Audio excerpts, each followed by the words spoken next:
Good morning. Up pretty early doing some garden work. Got this new selfie stick, so we're gonna try it out, see how it works, see if we like it, see if it doesn't make too many people have vertigo. Anyways, give you a little taste of what I've been doing the past few days.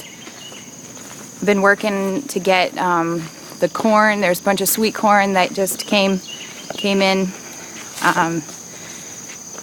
Green beans and okra. Hey, Sarge. I've been doing a lot of well,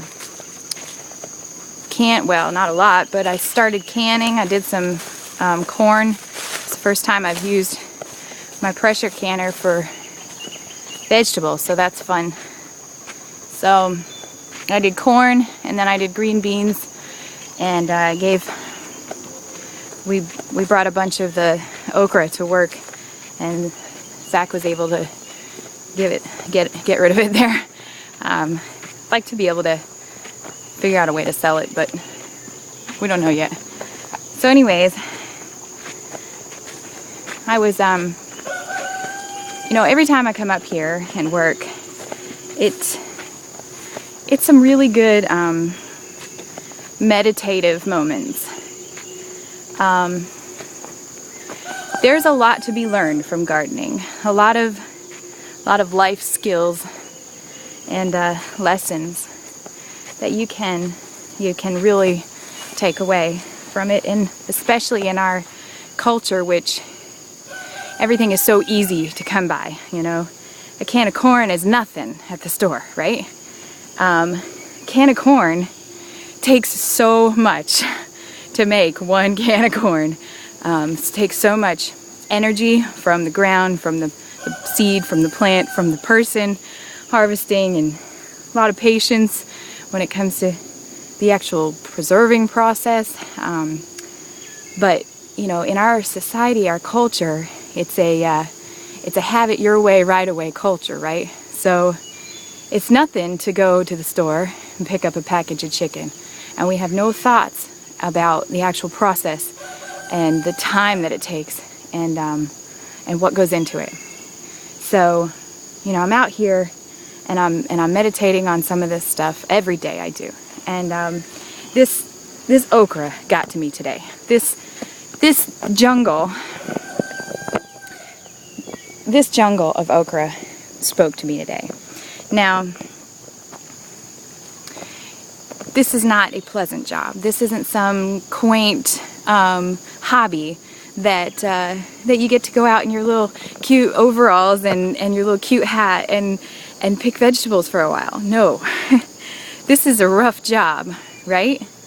I'm going through, and some of them are about 3 feet tall, some of them are 4 and getting on up there, but they're not that tall yet to where I don't know, maybe we planted them too close together, but I'm going through row after row, getting soaked by the dew from the big huge leaves that are full of dew and of bugs, and they're flying at me.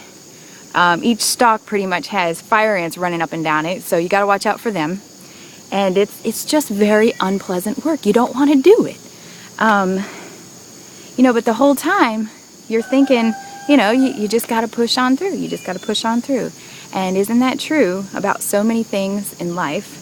I'm always going to relate things to marriage because that's just the way my mind works, and that's what, I think about a lot. And so, it's this culture that has lost that characteristic of perseverance and forbearance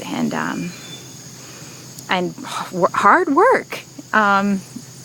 So, I'm thinking, if you could just make it through the hard stuff, make it through the ants, the fire ants biting, and the getting drenched and soaking wet and sticky, and the okra is prickly. It has all these, little spiny things on them, and if you can make it through the hard stuff, hopefully, and I don't know this for sure because I haven't experienced it yet, but the okra grows up and up and up. So eventually it's going to be taller than you, and it's going to be shading you, I hope. Maybe there's still going to be bugs dive bombing you, I don't know. But you're no longer going to have to crouch down and muck your way through all this stuff. You know, it's going to be more pleasant, right? So same thing with life, and same thing with specifically marriage, right? So if we can get through those hard times and really buckle down and keep in mind the focus, right? The focus is not presently, you know, how miserable am I? The focus is, you know, what am I doing in the long term for myself and my family? You know, you're growing and preserving your own food for the winter, and that's you know, you're thinking about long term. You're thinking about those benefits that are going to get you through. And man, what a comparison! It's so neat to think about gardening and the comparisons you can make in life. And I just see it all the time. I see it every time I'm out here. Something new, something that God speaks to me about. You know, whether it's you know, when we were doing a lot of hoeing, trying to get the weeds out. You know, weeds.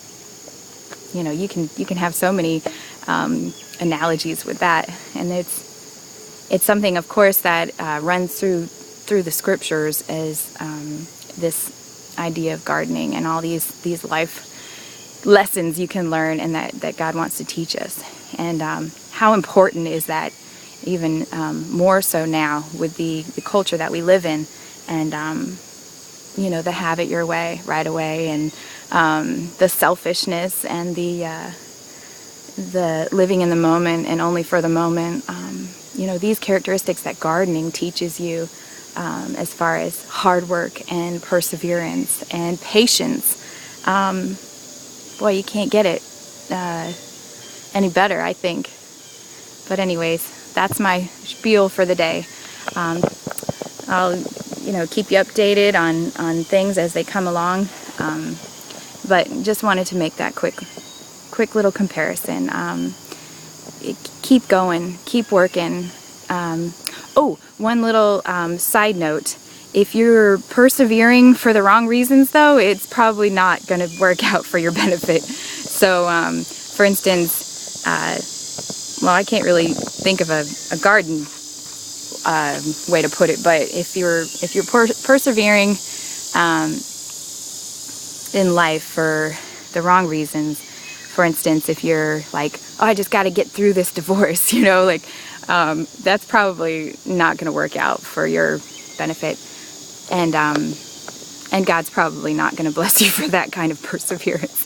But as long as you're persevering for the right reasons, and working on yourself, and working to change what you need to change about your own responsibility in life, and in specifically marriage, that you know, so you no longer are focused on the other person, but you're focused on benefiting or growing, not benefiting, but yeah, benefiting in the long run, growing yourself, and working on your own, the fruits of the Spirit, you know, kindness, goodness, faithfulness, all the, you know, peace, joy, love.